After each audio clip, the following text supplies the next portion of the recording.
Allahumma innaka afuun karim, tuhibbul afwa fa'fu anni, fa'fu anni.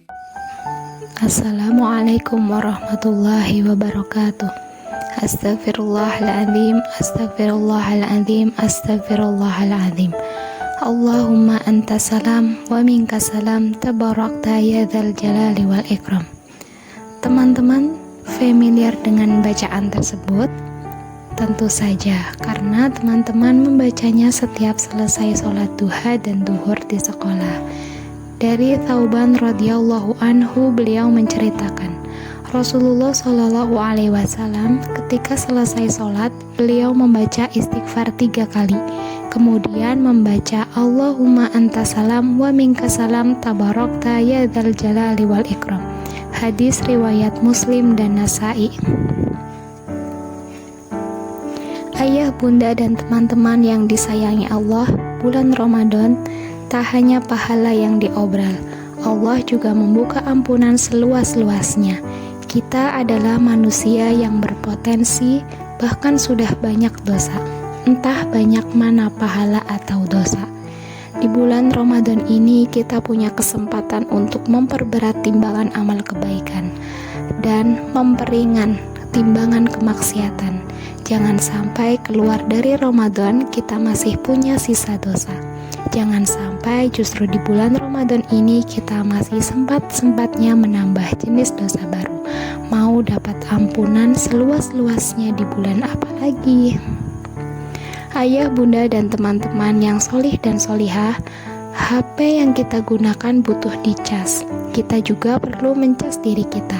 Bila mungkin di antara kita hafalan Qur'annya belum banyak atau membaca Qur'annya belum lancar, maka mencas diri yang paling sederhana ialah dengan istighfar. Istighfar memiliki keutamaan yang luar biasa.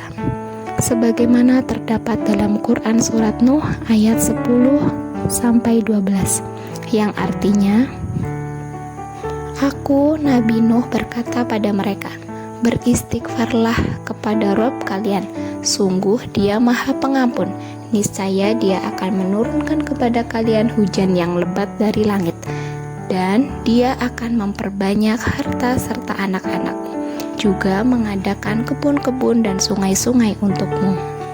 Dalam hadis yang diriwayatkan oleh Imam Ahmad dari Ibnu Abbas radhiyallahu anhu, Rasulullah Shallallahu alaihi wasallam bersabda, barang siapa memperbanyak istighfar, niscaya Allah memberikan jalan keluar bagi setiap kesedihannya, kelapangan untuk setiap kesempitannya, dan rizki dari arah yang tidak disangka-sangka.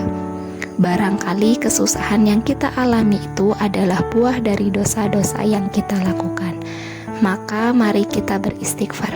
Yakinlah akan janji Allah dalam Quran surat Nuh ayat 10-12 dan hadis yang diriwayatkan oleh Ahmad tadi. Sambil istighfar kita ingat-ingat dosa apa yang kita lakukan, karena kita tidak ingin dosa itu terulang. Syarat tidak mengulang ialah menyesal, dan untuk menyesal itu harus tahu dosanya. Tujuan istighfar tidak hanya agar dosa itu diampuni, tapi juga tidak berulang kembali.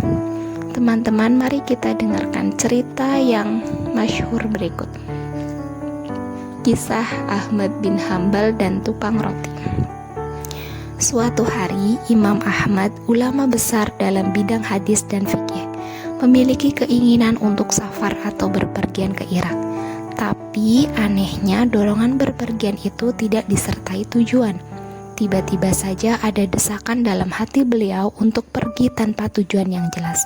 Begitulah hamba kalau dekat dengan Allah, firasatnya kuat teman-teman. Beliau merasa itu dorongan yang dimunculkan oleh Allah Subhanahu wa Ta'ala.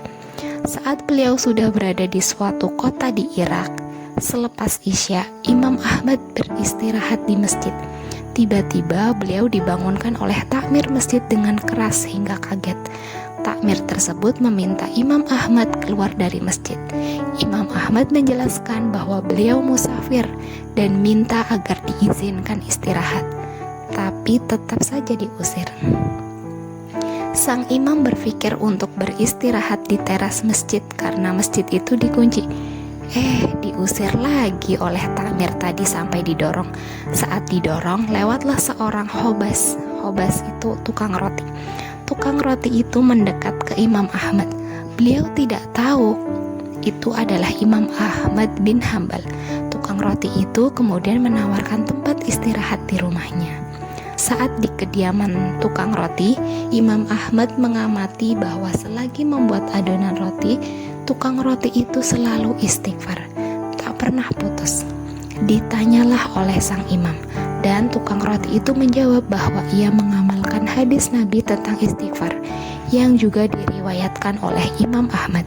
Tukang roti tersebut menuturkan bahwa dengan istighfar itu keinginannya selalu terkabul.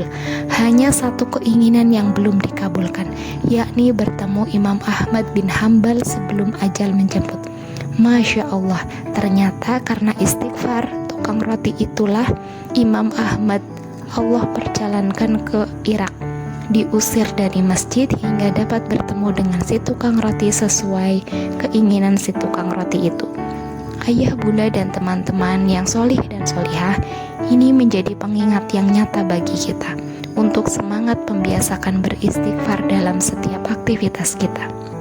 Saat kita di jalan, saat memasak, saat membereskan rumah, maupun aktivitas lainnya. Semoga Ramadan ini bisa kita manfaatkan untuk membersihkan hati kita, dan semoga Allah ampuni dosa-dosa kita.